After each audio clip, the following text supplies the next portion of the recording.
Hello friends, कैसे हो। पिछली क्लास में अपन डिटरमिनेंट्स की विविध प्रश्नमाला 4 के सभी क्वेश्चन सोल्व कर लिए थे। आज अपन नए टॉपिक चालू करेंगे। आज अपन व्युत्क्रम अवयव क्लास 12th मैथ्स और डेट है 19/8/2020। तो आज अपन एक नए टॉपिक के बारे में पढ़ने वाले हैं। किसी मैट्रिक्स की व्युत्क्रम मैट्रिक्स कैसे ज्ञात की जाती है और मैट्रिक्स की सहायता से रैखिक समीकरण को कैसे हल किया जाता है। तो अपना महत्वपूर्ण टॉपिक है आज व्युत्क्रम अवयव। व्युत्क्रम अवयव एवं रैखिक समीकरण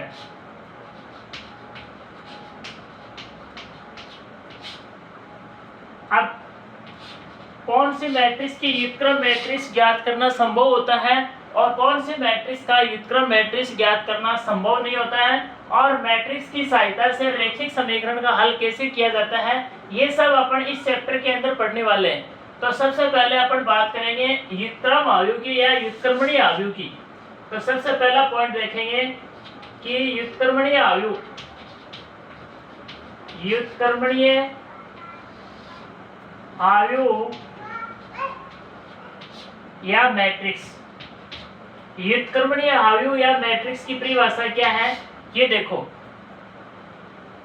एक वर्ग अवयव ए, एक वर्ग अवयव A equal to aij of order of m गुणा n, m गुणा n क्रम का एक वर्ग अवयव ए व्युत्क्रमणीय अवयव कहलाता है यदि अवयव ए से संबंधित जो सारणिक है जिसे अपन मॉड ऑफ ए या डिटरमिनेंट ऑफ ए या सारणिक ऑफ ए से व्यक्त करते हैं, सारणिक ऑफ ए से व्यक्त करते हैं का मान अगर नॉट इक्वल टू 0 हो। एक वर्ग अवयव ए व्युत्क्रमणीय अवयव कहलाता है यदि अवयव ए की सारणिक जिसे अपन मॉड ऑफ ए या डिटरमिनेंट ए या सारणिक ए से व्यक्त करते हैं का मान नॉट इक्वल टू 0 हो। जैसे फॉर एग्जांपल, अर्थात यदि किसी वर्ग अवयव से संबंधित सारणी का मान अगर नॉट इक्वल टू 0 आता है, शून्य नहीं आता है, शून्य के बराबर नहीं आता है, तो वो वर्ग अवयव क्या कहलाएगी, व्युत्क्रमणीय अवयव कहलाएगी। अर्थात उस अवयव की व्युत्क्रम मैट्रिक्स या व्युत्क्रम अवयव ज्ञात की जा सकती है। तो एक वर्ग अवयव ए की व्युत्क्रम अवयव या व्युत्क्रम मैट्रिक्स तभी ज्ञात की जा सकती है जब अवयव ए से संबंधित जो सारणिक होती है जिसे मॉड ऑफ ए या डिटरमिनेंट ए या सारणिक ए से व्यक्त करते हैं का मान नॉट इक्वल टू 0, 0 के बराबर नहीं हो। जैसे अपन कोई भी एक डिटरमिनेंट ले रहे हैं 1 2 5 7, ये अपन 2 गुणा 2 क्रम की कोई वर्ग अवयव ले ली एग्जांपल के तौर पर। मान लिया a इक्वल टू ये कोई 2 कोटि की वर्ग अवयव है, तब इसका मान इससे संबंधित जो सारणिक होगी, अवयव a से संबंधित जो सारणिक होगी वो क्या होगी 1 2 5 7। और इसका मान कैसे निकालेंगे, एक द्वितीय क्रम की सारणी का मान कैसे निकालते हैं, मुख्य विकर्ण के अवयव के गुणनफल में से पश्च विकर्ण के अवयव गुणनफल घटा देते हैं। तो इसका मान आएगा 7 माइनस 10 इक्वल टू -3 और -3 क्या है, नॉट इक्वल टू 0 है।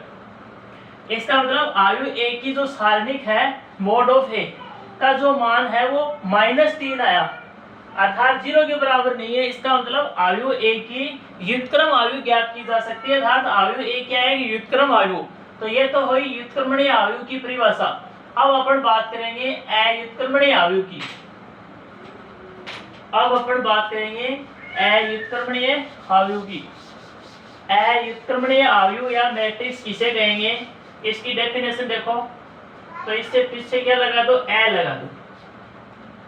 अव्युत्क्रमणीय अवयव यानी एक ऐसा वर्ग अवयव जिसकी व्युत्क्रम अवयव ज्ञात नहीं की जा सकती है, उसको अपन क्या कहेंगे, अव्युत्क्रमणीय अवयव कहेंगे। और अव्युत्क्रमणीय अवयव की सारणी का जो मान होता है वो हमेशा क्या होता है, 0 होता है। तो इसकी डेफिनेशन क्या बन जाएगी, यदि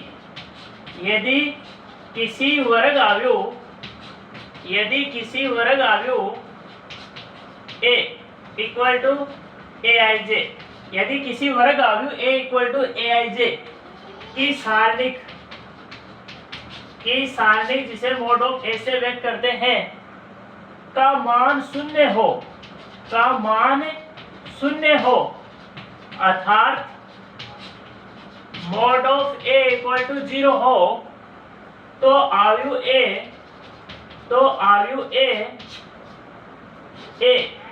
एक अव्युत्क्रमणीय अवयव कहलाएगा। अवयव a एक अव्युत्क्रमणीय अवयव कहलाएगा।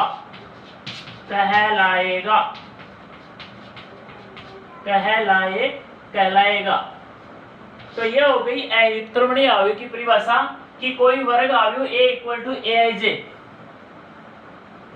एक अव्युत्क्रमणीय अवयव कहलाता है यदि अवयव a की सारणी का मान किसके बराबर हो, शून्य के बराबर हो। फॉर एग्जाम्पल जैसे मैंने a बराबर ले लिए 2 3 और ये अपन ले ली 2 3, ये अपन क्या ले ली, फॉर एग्जाम्पल के रूप में एक द्वितीय कोटि की कोई मैट्रिक्स ले ली। अब अपन इससे संबंधित सारणी का मान निकालेंगे, इससे संबंधित सारणी को अपन मोड ऑफ ए से व्यक्त करेंगे और ये बराबर हो जाएगी 2 3 2 3। अब अपन इसका मान निकाल के चेक करेंगे कि इसका मान 0 आता है या नॉन 0 आता है। अगर अवयव ए से संबंधित सारणी का मान 0 के बराबर आता है तब तो इसकी व्युत्क्रम मैट्रिक्स ज्ञात नहीं की जा सकती है, अर्थात अवयव ए क्या कहलाएगी, है कि अव्युत्क्रमणीय मैट्रिक्स।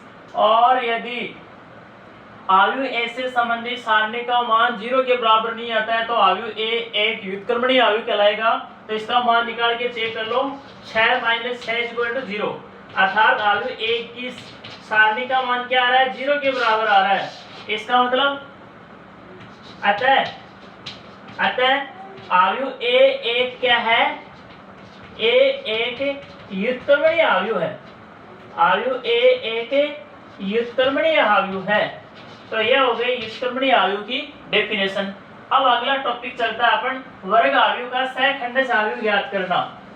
किसी दी गई वर्ग अवयव का सहखंडज अवयव कैसे ज्ञात करते हैं इसकी डेफिनेशन देखेंगे अपन। तो नेक्स्ट टॉपिक डाल दो, वर्ग अवयव का सहखंडज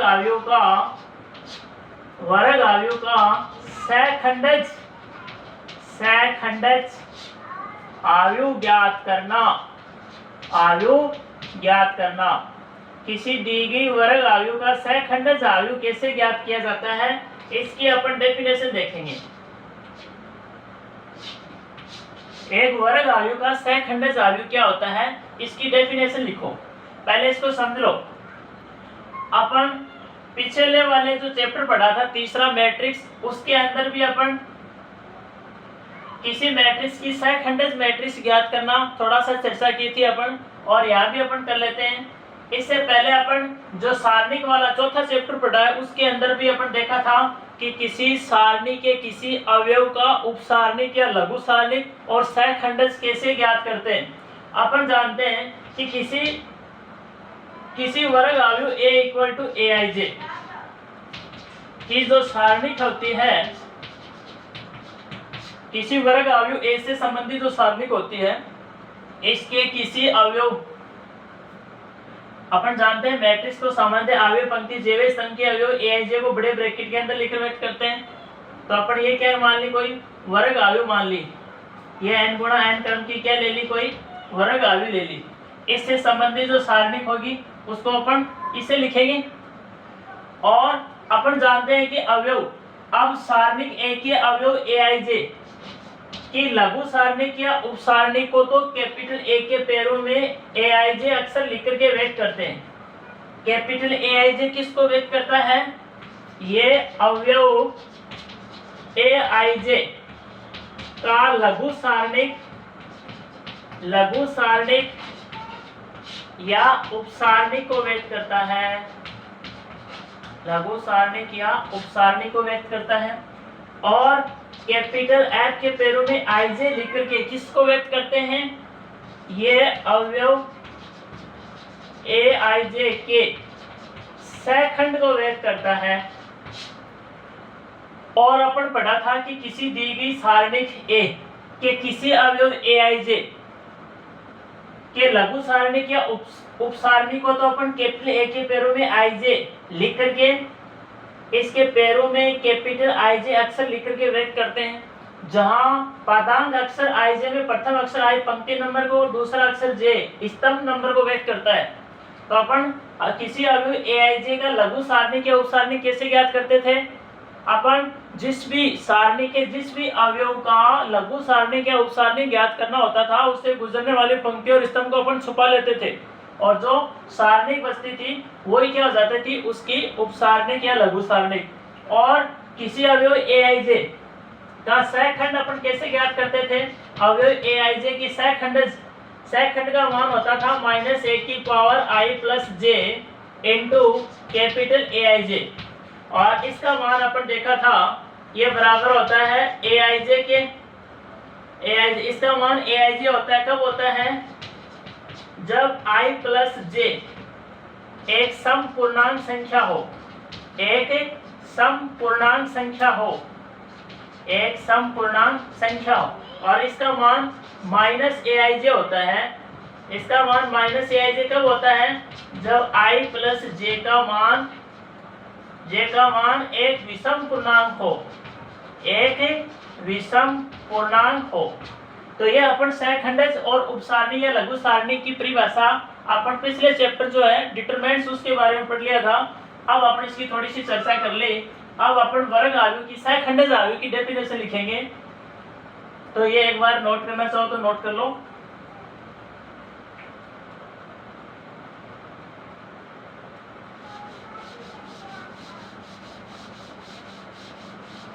अब देखो वर्ग आव्यूह के सहखंडज आव्यूह की परिभाषा क्या है, ये देखो। यदि a equal to A I J of order of n गुणा n, यदि a equal to A I J n गुणा n क्रम का एक वर्ग आव्यूह है,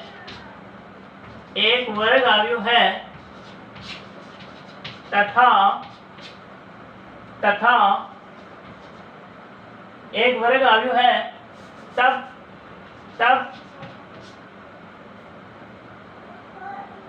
तब आव्यूह ए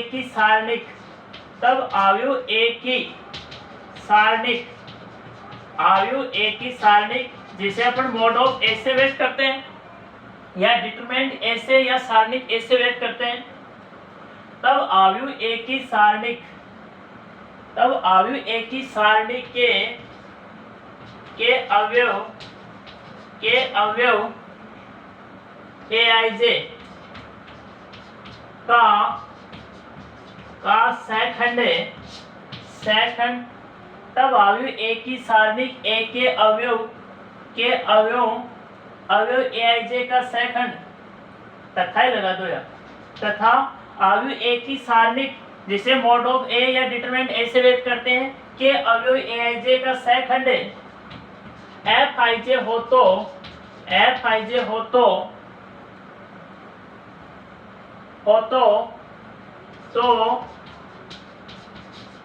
सारणिक ए के अवयव के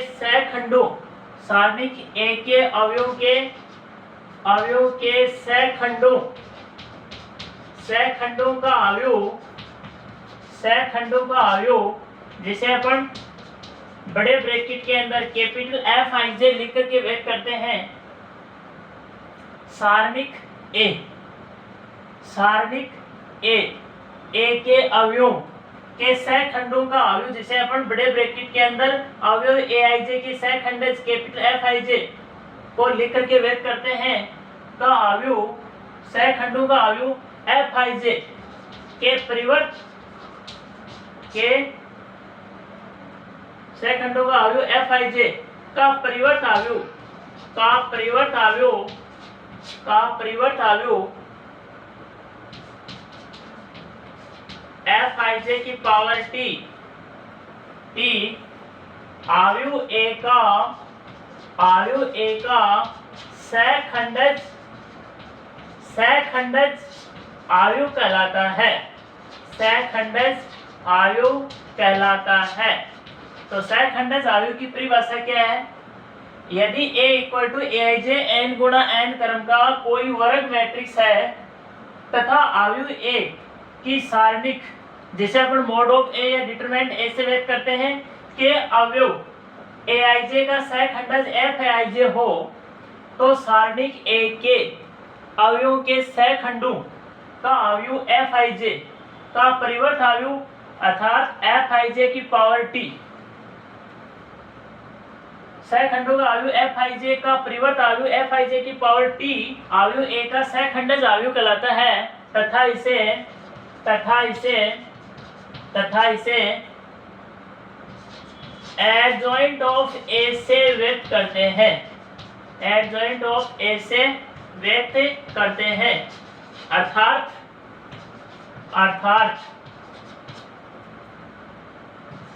एडजॉइंट ऑफ A अर्थात अवयव A का सहखंडज अवयव जो है ये बराबर होगा अवयव A से संबंधित सारणिक के अवयवों के सहखंडों का अवयव, जिसे अपन कैपिटल Fij को बड़े ब्रैकेट के अंदर बंद करके व्यक्त करते हैं। ये किसको व्यक्त करता है? ये अवयव A की सारणी के अवयवों के सहखंडों का अवयव है। और इसका अपन जब ट्रांसपोज लेंगे, इसका परिवर्त अवयव लेंगे, तो अपने पास क्या आएगा? अवयव A का सहखंडज अवयव प्राप्त हो जाएगा। तो अपन ऐसे किसी दी गई वर्ग अवयव का सहखंडज अवयव ज्ञात करते हैं। अब अपन इसको एक एग्जाम्पल के द्वारा समझ लेते हैं। एक अपन इसका एग्जाम्पल लेते हैं।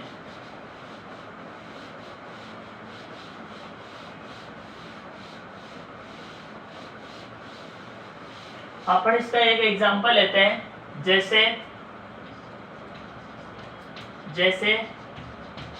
यदि A equal to A11, A12, A13, A21, A22, A23, A31, A32, A33, यदि A इक्वल टू ये एक तक के क्रम का वर्ग अवयव हो, 3 कोटि का वर्ग अवयव हो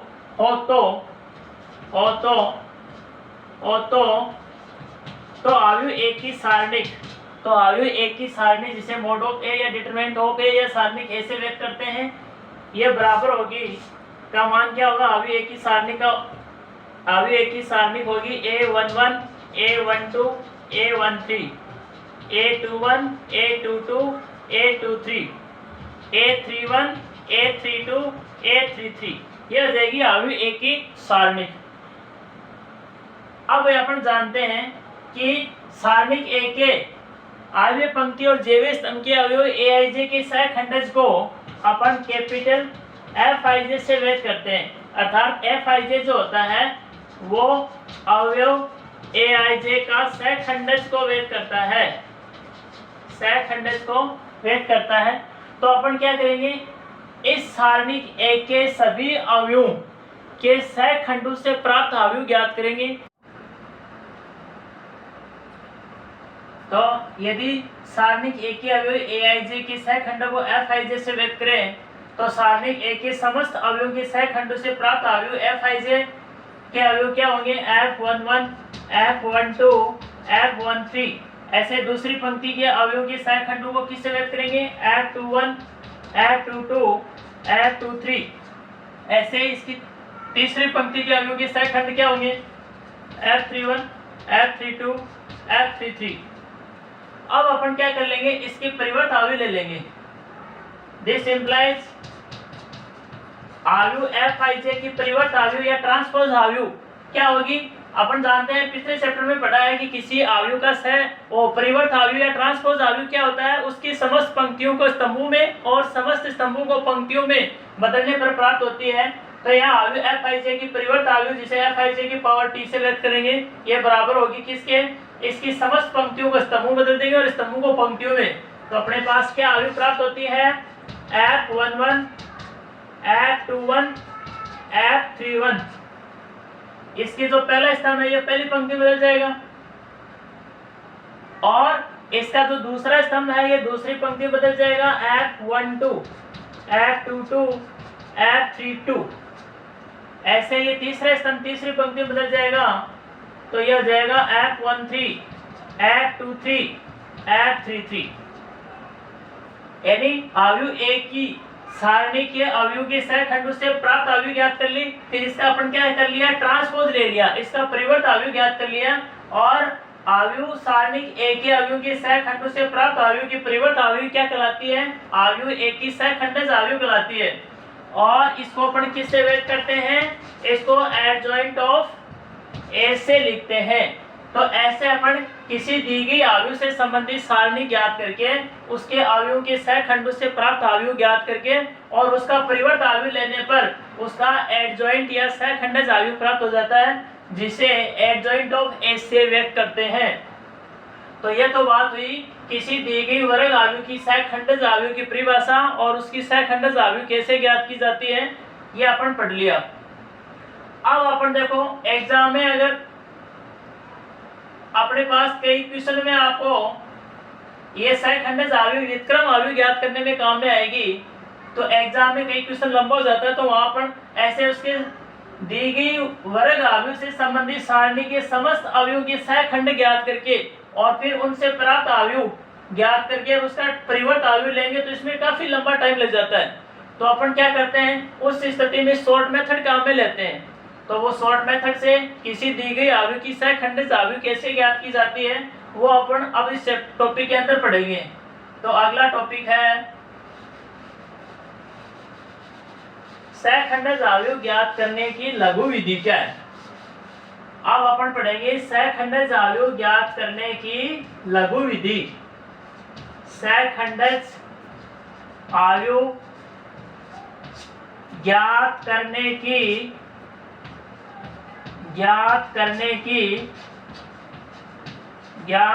की लघु विधि। सहखंडज अवयव ज्ञात करने की लघु विधि अपन देखेंगे। अपने पास कोई आपको वर्ग अवयव दी हुई है और उसकी सहखंडज अवयव ज्ञात करनी है, तो उसका सहखंडज अवयव ज्ञात करने का शॉर्ट मेथड क्या है वो देखो।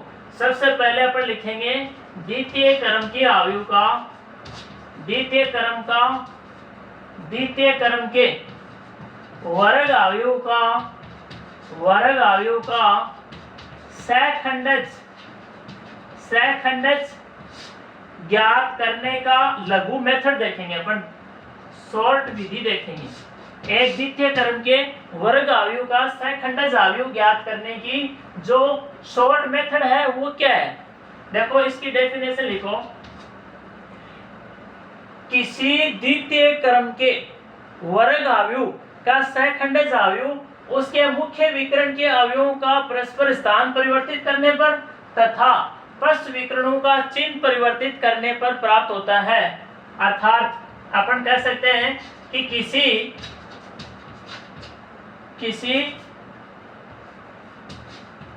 द्वितीय क्रम के वर्ग अवयव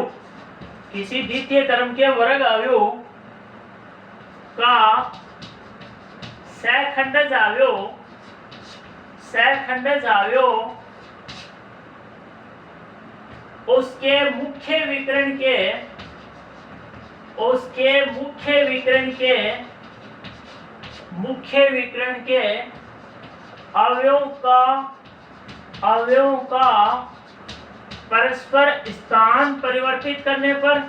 परस्पर स्थान परिवर्तित करने पर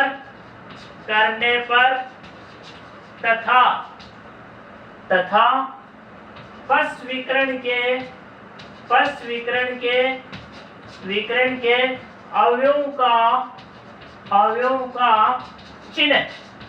अवयवों का चिन्ह परिवर्तित करने पर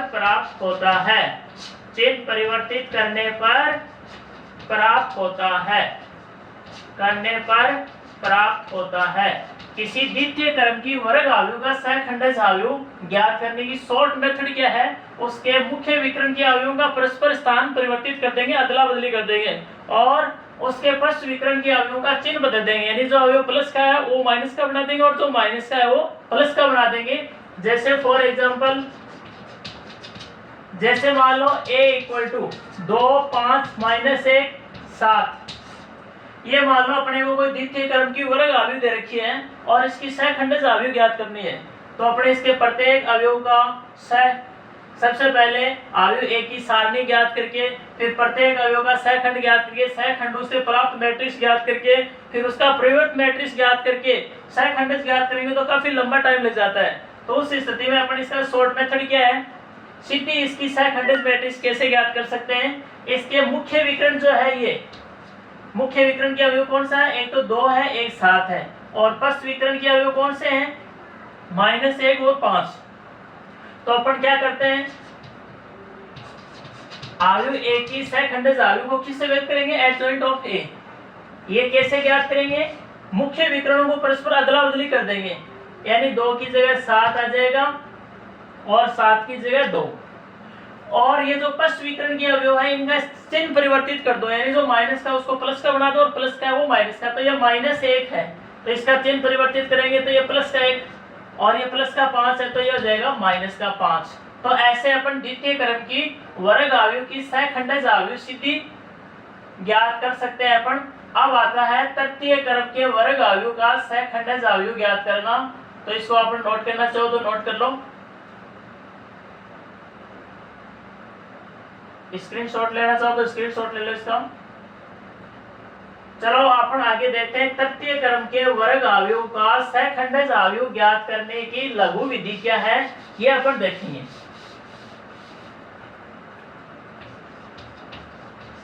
तृतीय क्रम के वर्ग अवयव का सहखंडज अवयव ज्ञात करने की शॉर्ट विधि क्या है।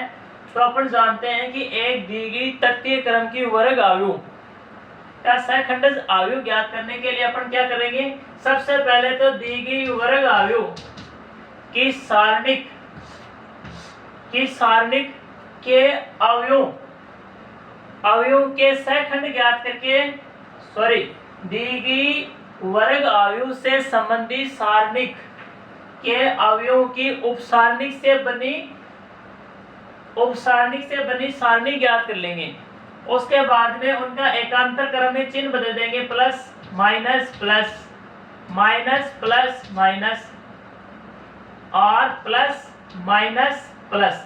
ऐसे अपन दी गई वर्ग अवयव से संबंधित सारणी के समस्त अवयवों के लघु सारणिक या उपसारणिक से बनी सारणी ज्ञात करके फिर उनका एकांतर क्रम में चिन्ह परिवर्तित कर देंगे। चिन्ह परिवर्तित करने के बाद में अपन क्या करेंगे, इसकी समस्त पंक्तियों को स्तंभों में और स्तंभों को पंक्तियों में बदल करके इसकी परिवर्त मैट्रिक्स ज्ञात करेंगे। और जो परिवर्त मैट्रिक्स आती है वही क्या होती है, अवयव ए की सहखंडज मैट्रिक्स कहलाती है। तो अपन एक दी गई तृतीय क्रम के वर्ग अवयव का सहखंडज ज्ञात करना, और सबसे पहले अवयव ए की सारणिक के अवयवों के सहखंडों से प्राप्त अवयव ज्ञात कर लेंगे, या उसके अवयवों के उपसारणिक से प्राप्त क्या निकाल लेंगे, मैट्रिक्स ज्ञात कर लेंगे।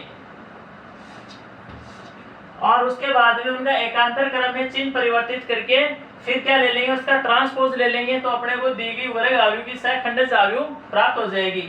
अर्थात अपन क्या करेंगे, सबसे पहले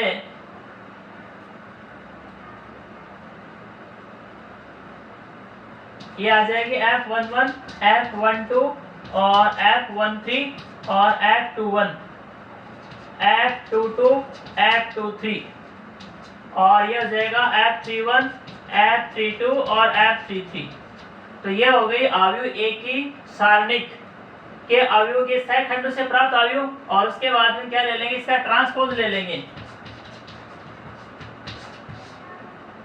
तो अपने को क्या आ जाएगी, अवयव ए की सहखंडज अवयव आ जाएगी। तो इसमें क्या है, अलग अलग दी गई सारणिक दी गई वर्ग अवयव से संबंधित वर्ग अवयव की सहखंडज अवयव ज्ञात करने के लिए उससे संबंधित सारणी के प्रत्येक अवयव का अलग अलग सहखंडज ज्ञात करके फिर सहखंड से प्राप्त वर्ग अवयव ज्ञात करके और उसका परिवर्त अवयव लेने, इतना ज्यादा काम नहीं करना पड़ेगा। इसमें आपको क्या करना पड़ेगा, सीधे दी गई जो वर्ग अवयव है उससे संबंधित सारणी के अवयवों के उपसारणिक से प्राप्त सारणिक अवयवों के उपसारणिक या लघु सारणी से प्राप्त अवयव ज्ञात करके फिर एकांतर क्रम में उसका साइन बदल देंगे, plus minus plus plus minus plus, फिर माइनस प्लस माइनस, ऐसे एकांतर क्रम में उनका साइन बदल के फिर उसका क्या ले लेंगे, ट्रांसपोज ले लेंगे।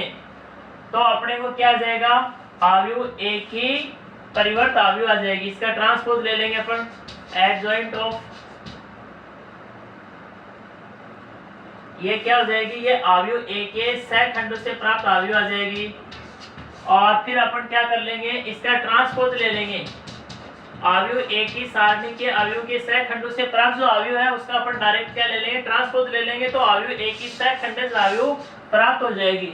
तो ऐसे अपन किसी दी गई तत्तीय क्रम के वर्ग अवयव का सीधा भी सह खंड ज्ञात कर सकते हैं। जैसे फॉर एग्जांपल अपन एक एग्जांपल लेके देखें, जैसे माना a इक्वल टू 2 1 3 5 4 0 2 3 1 3 7, ये मान लिया अपन कोई भी एक तत्तीय क्रम की वर्ग अवयव ले ली जिसकी अपने को क्या निकालनी है, सहखंडज अवयव ज्ञात करनी है। तो कैसे ज्ञात करेंगे, इसकी सहखंडज अवयव ज्ञात करने के लिए सबसे पहले अपन इस मैट्रिक्स जो A है इससे संबंधित जो सारणिक है उसके अवयवों के सहखंडों से प्राप्त अवयव ज्ञात करेंगे। और वो कैसे ज्ञात करेंगे, इसके अवयवों के सहखंडों से प्राप्त अवयव अपन कैसे ज्ञात करेंगे, अपन सीधे क्या करेंगे, इसके समस्त अवयवों के सीधे अपन लघु सारणिक या उपसारणिक ज्ञात करके लिख देंगे, फिर एकांतर क्रम में उनका साइन चेंज कर देंगे। जैसे सबसे पहले अपन अवयव 2 का लघु सारणिक या उपसारणिक लिखेंगे, तो अवयव 2 का लघु सारणिक उपसारणिक ज्ञात करने के लिए इसे गुजरने वाली पंक्ति स्तंभ को छुपा दो, मुख्य विकर्ण के अवयव गुणनफल माइनस प्लस विकर्ण के अवयव गुणनफल 0 माइनस 6, तो माइनस का 6। ऐसे ही 1 का लघु सारणिक क्या आएगी, इसे गुजरने वाली पंक्ति और स्तंभ को अपन छुपाएंगे, तो क्या आएगा 7 चौक 28 और 28 में से 2 गए 26। ऐसे 5 का क्या होगा, 5 से गुजरने वाली पंक्ति स्तंभ को अपन छुपाएंगे, 4 3 12 माइनस 0 12। ऐसे अपन 4 का निकालेंगे, 4 से गुजरने वाली पंक्ति स्तंभ को छुपा देंगे, तो 7 माइनस 5 3 15 और माइनस का 8। ऐसे 0 का निकालेंगे तो 0 से गुजरने वाली पंक्ति और स्तंभ को अपन छुपा देंगे ऐसे, तो क्या आएगा इसकी लघु सारणिक, इसकी आएगी 7 दूनी 14 माइनस 5 14 5 गया 9। ऐसे 2 का 2 से गुजरने वाली पंक्ति स्तंभ को छुपा देंगे ऐसे, तो क्या आएगा 3 दूनी 6 माइनस 1 5। ऐसे 4 की लघु सारणी क्या आएगी, 1 की लघु सारणी क्या आएगी, 1 से गुजरने वाली पंक्ति और स्तंभ को अपन छुपा लेंगे, तो क्या बचेगा 2 माइनस 0 2। ऐसे 3 की क्या आएगी, 3 से गुजरने वाली पंक्ति स्तंभ को छुपा देंगे, तो इसकी लघु सारणी, इसे गुजरने वाली पंक्ति स्तंभ को छुपा लेंगे, तो 2 दूनी 4 और माइनस 20, तो माइनस के 16। ऐसे 7 की क्या आएगी, 7 से गुजरने वाली पंक्ति स्तंभ को छुपा देंगे, तो 0 माइनस 4 माइनस 4।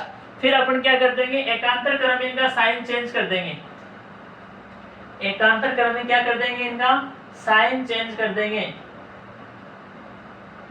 तो अपन ये तो कह सकते हैं कि सारणिक ए के अवयव के लघु सारणिक ए के अवयव के लघु सारणिक ए के अवयव के लघु सारणी की अवयव है, अवयव के लघु सारणी की क्या है, अवयव है। अब अपन क्या करेंगे, इनका एकांतर क्रम में साइन चेंज कर देंगे, तो सारणिक ए के अवयव के सहखंडों से प्राप्त अवयव Fij क्या आ जाएगा,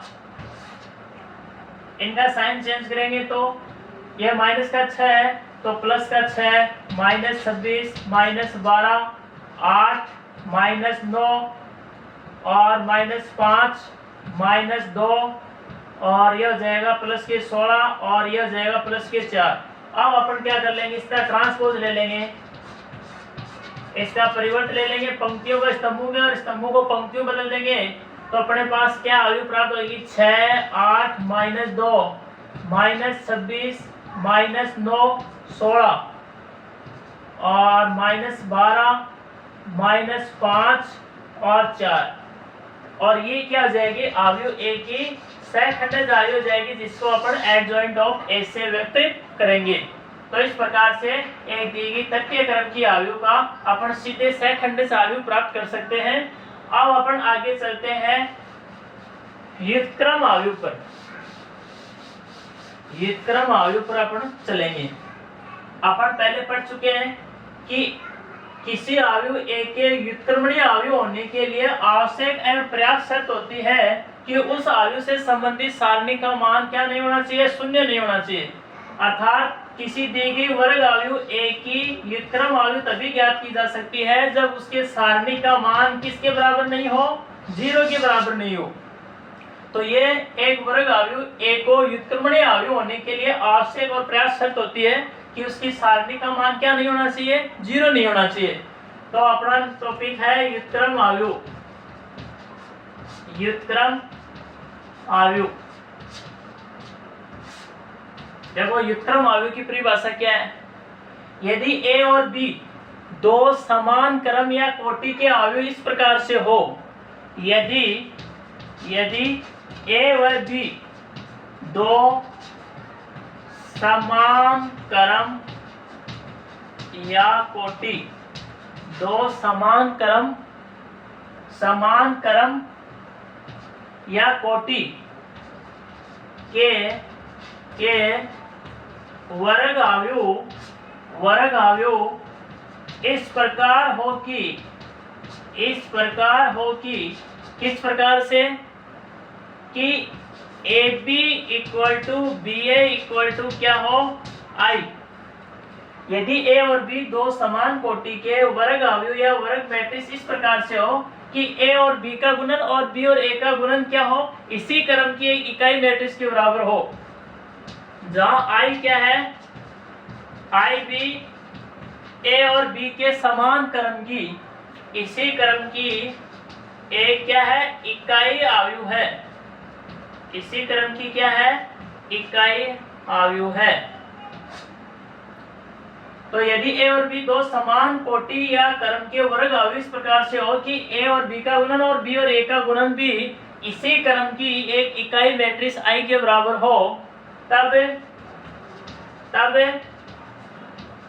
आयु ए व बी परस्पर व्युत्क्रम आयु कहलाते हैं। परस्पर व्युत्क्रम आयु कहलाते हैं।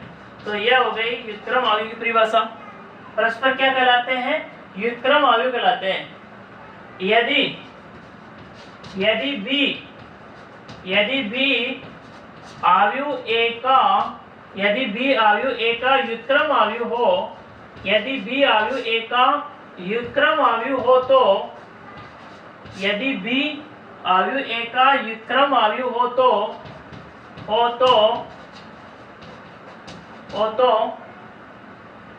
इसे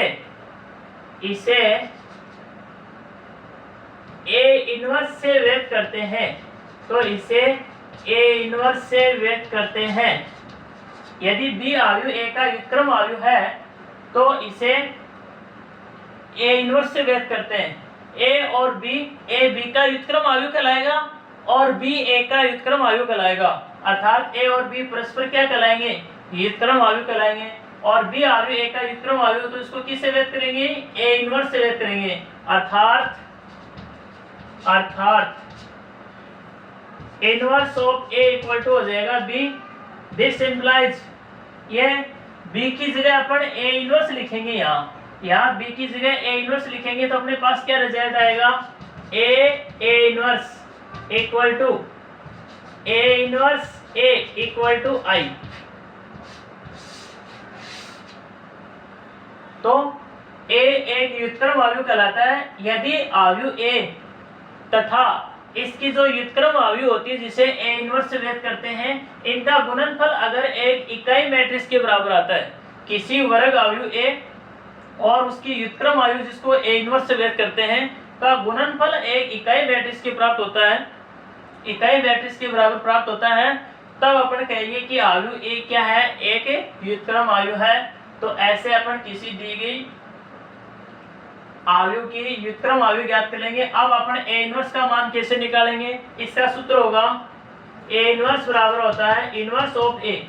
आयु ए की व्युत्क्रम आयु जिसे ए इनवर्स से व्यक्त करते हैं, ये कैसे ज्ञात करेंगे, इसका मान बराबर होगा एडजॉइंट ऑफ ए बटा डिटरमिनेंट ऑफ ए। किसी वर्ग आव्यूह ए की व्युत्क्रम आव्यूह उसकी सहखंडज आव्यूह ज्ञात करके उसमें उसकी सारणी का भाग दे देंगे तो उसकी क्या प्राप्त हो जाएगी, व्युत्क्रम आव्यूह प्राप्त हो जाएगी। ऐसे अपन किसी दी गई वर्ग आव्यूह की व्युत्क्रम आव्यूह ज्ञात करते हैं। पहले उसकी सहखंडज आव्यूह एडजॉइंट ए ज्ञात करेंगे और फिर उसमें ए के सारणी का भाग देंगे तो आव्यूह ए की व्युत्क्रम आव्यूह प्राप्त हो जाएगी। तो आज के लिए बस इतना ही काफी, बाकी अपन कल नेक्स्ट क्लास में देखेंगे। यदि आपको वीडियो अच्छा लगे तो इसको लास्ट तक जरूर देखें, लाइक और सब्सक्राइब करें तथा अपने दोस्तों को भी शेयर करें ताकि वो भी इसका फायदा उठाएं। धन्यवाद।